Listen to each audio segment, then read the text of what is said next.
धान की खरीद को लेकर उसमें भी दो मुद्दे हैं। एक है महीन धान और जिसकी खरीद आप लोग नहीं करते हैं, सरकार नहीं करती है। लेकिन उसके अलावा मंडियों की जो स्थिति थी, पहले बाढ़ की वजह से किसान परेशान हुआ, फिर उसके बाद तारीख पर तारीख मिलती रही, आपने कोशिश की, आपने अपनी तरफ से पहल की, केंद्र सरकार ने तारीख वो दी जब से शुरुआत हुई। मंडियों में उठान को लेकर समस्या आ रही थी, ये आपकी जानकारी में भी होगा। किस तरह की समस्या है, या सिर्फ एक पॉलिटिकल वेंडेटा है कि उसमें मुद्दा उठा दिया जाता है? ये एक अच्छी बात है कि सारी राजनीतिक पार्टियां किसान के बारे में चर्चा करती हैं। जब से प्रधानमंत्री नरेंद्र मोदी जी ने कहा है कि मैं किसानों की आमदनी बढ़ाऊंगा, किसानों को सुविधाएं दूंगा, किसानों को अच्छा भाव दूंगा, तब से सब जितने भी पक्षी पार्टियां हैं या पक्ष की पार्टियां हैं, सभी किसान की बात करते हैं। और ये खुशी की बात है कि किसान को सेंटर में रहना चाहिए, चर्चा में रहना चाहिए।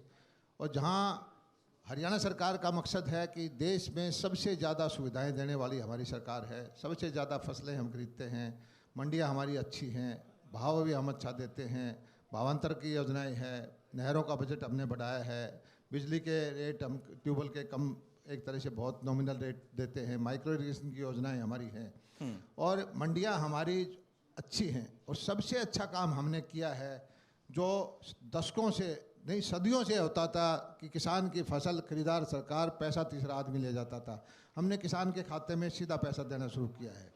अभी भी हमने जो धान की खरीद है आमतौर पर 1 अक्टूबर को शुरू करती है, उसको 25 तारीख से शुरू करवाया, क्योंकि किसान को तक खेत में जल्दी फसल पक गई थी। तो हमने वो धन्यवाद भी किया केंद्र सरकार का कि हमें इजाज़त मिली।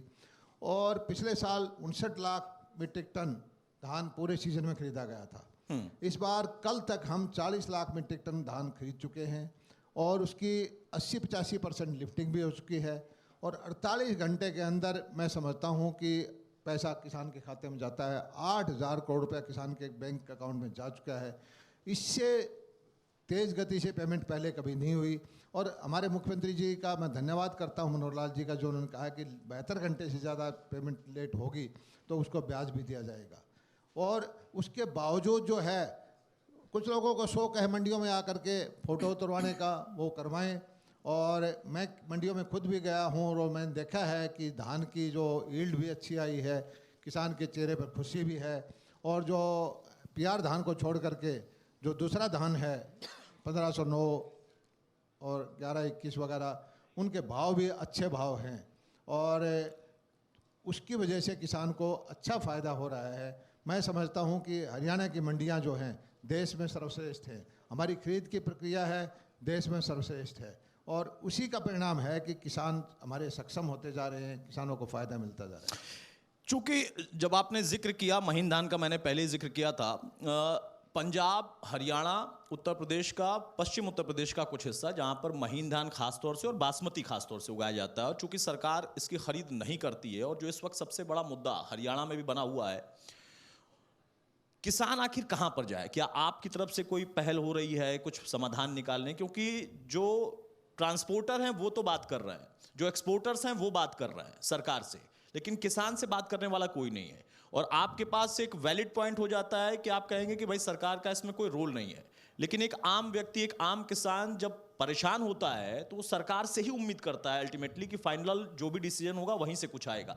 इस मामले का हल कहीं से निकलता दिख रहा है? क्योंकि लगभग 1000 या उससे ज्यादा प्रति क्विंटल के हिसाब से नुकसान हो रहा है। 4500 का भाव 3500 हो गया है। नहीं, हमारे ये बड़ी दुख की बात कहना पड़ता है कि जब भी मंडियां चलती हैं, हमारे खरीदार भाई, हमारे सेलर वाले, हमारे व्यापारी भाई उस वक्त कुछ ना कुछ ऐसा काम करते हैं, हड़ताल करते हैं जिससे किसान की भाव नीचे आ जाए और वो खरीद सके।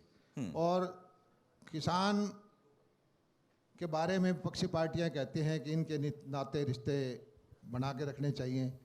मैं समझता हूं कि किसानों को जो चीज़ उनका हक है वो मिलना चाहिए।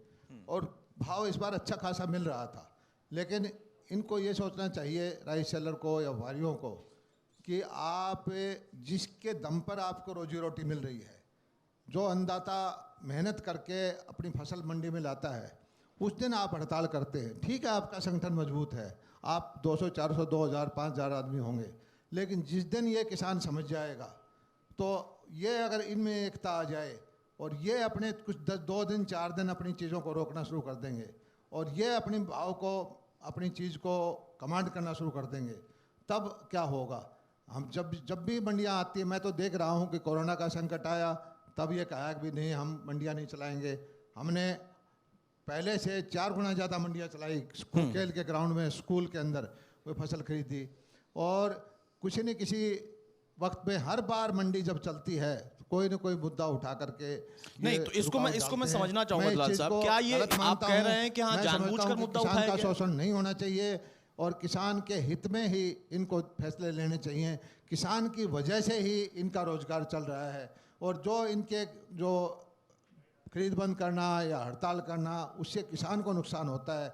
जो जिससे रोजी रोटी चलती है उसको नुकसान नहीं पहुंचाना चाहिए। नहीं, तो एक्सपोर्टर्स का कहना है कि जो केंद्र सरकार की तरफ से डॉलर में मिनिमम जो रेट था 850 या 800 की जगह 1200 कर दिया गया, दूसरे देशों में लगभग इसी रेट पर हो जाता है, तो दूसरे देश इनको ज्यादा कंपटीशन दे रहे हैं, ये एक्सपोर्टर्स कह रहे हैं। आप कह रहे हैं कि नहीं, ऐसे समय पे ये लोग ब्लैकमेलिंग का गेम करते हैं। मैं समझता हूँ कि अंतर्राष्ट्रीय प्रवेश के अंदर हरियाणा देश का गेहूँ किस भाव बिके, देश की चीज़ें किस भाव बिके, देश का उन्होंने जो फैसला किया भारत सरकार ने कि $1200 के से नीचे ना एक्सपोर्ट करे, ठीक है, व्यापारी को $1 आधा डॉलर में वो अपना माल यहाँ भेज देगा। लेकिन इससे जब वो अच्छी प्राइस मिल सकती है, ज़्यादा पैसे में माल बिक सकता है धान, तो उससे फ़ायदा किसान को भी होगा, उससे उसको भी भाव बढ़ाएगा। और भारत सरकार जो फैसला लिया है, सोच समझ कर लिया है कि आपको ये अंतर्राष्ट्रीय परिवेश को देख करके कि आपका धान जब महंगा बिक सकता है तो आपको सरकार की उस चीज़ों को, उनके पास इनपुट होता है, उनके पास बाहर का डाटा होता है, तो उनका साथ देना चाहिए। हम कोई हरियाणा के किसान या हरियाणा देश के व्यापारियों के खिलाफ नहीं फैसला लेते, लेकिन ये देखना चाहिए कि अगर ज़्यादा महंगा हमारा धान बिकेगा, ज़्यादा महंगा चावल बिकेगा, ज़्यादा एक्सपोर्ट के प्राइसेस ज़्यादा होंगे, तो उसका फ़ायदा व्यापारी को भी होगा, उसका फ़ायदा किसान को भी होगा। आप पर्सनली इसमें कुछ इंटरवीन करने की कोशिश कर रहे हैं या वो बातचीत तो मैं कर रहे हैं? धन्यवाद करता हूँ हमारे राइस सेलर व्यापारी भाइयों का कि उन्होंने बेटर सेंस प्रिवेल की और उन्होंने खरीदार शुरू कर दी है। मैं उनके फैसले का स्वागत करता हूँ और किसान हित में उन्होंने फैसला लिया है, मैं उनका बहुत बहुत शुक्रिया अदा करता हूँ। और भारत सरकार से भी प्रार्थना करता हूँ कि सारा अंतर्राष्ट्रीय परिवेश को देख करके जो हरियाणा के किसान के हित में फैसला हो, जो व्यापारियों के हित में फैसला हो, वो ले। दलाल साहब, अब उन प्रश्नों पर आऊंगा, चूंकि चुनावी साल है और आप राजनीतिक व्यक्ति हैं, अभी सरकार का हिस्सा हैं, सरकार में आपको एक जिम्मेदारी मिली है। और पिछले दिनों इंडिया न्यूज़ हरियाणा सरकार के और आपके जरिए आप लोगों के उन कार्यक्रमों में भी शरीक हुआ जिसमें हमने देखा कि सिर्फ एक चैनल का मंच नहीं है, बल्कि जो एक मंत्रालय का कामकाज है उसमें हमने थोड़ी सी हिस्सेदारी दिखाई।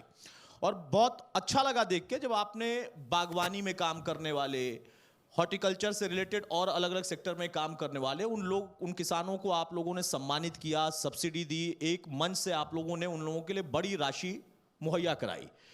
ये ओवरऑल हरियाणा में किस तरीके से मैं इसको समझ पाऊं कि किसान कितना लाभान्वित हो रहा है? क्योंकि आपने, जैसा मैं कई बार आपसे चर्चा कर चाहूंगा, आपने कहा कि हम सिर्फ धान और गेहूं की बात नहीं कर रहे हैं, हम फल की बात कर रहे हैं, हम सब्जी की बात कर रहे हैं, हम डेयरी की बात कर रहे हैं, हम उसके साथ साथ मत्स्य पालन या मछली पालन की बात कर रहे हैं। जबकि हरियाणा दूध दही का हरियाणा बोला जाता है, जहाँ का खाना दूध दही, वहाँ पर मांस या मछली की बात बहुत नहीं होती है। लेकिन आप लोगों ने कहा कि मत्स्य पालन पर भी हमारे यहाँ बहुत अच्छा काम हुआ।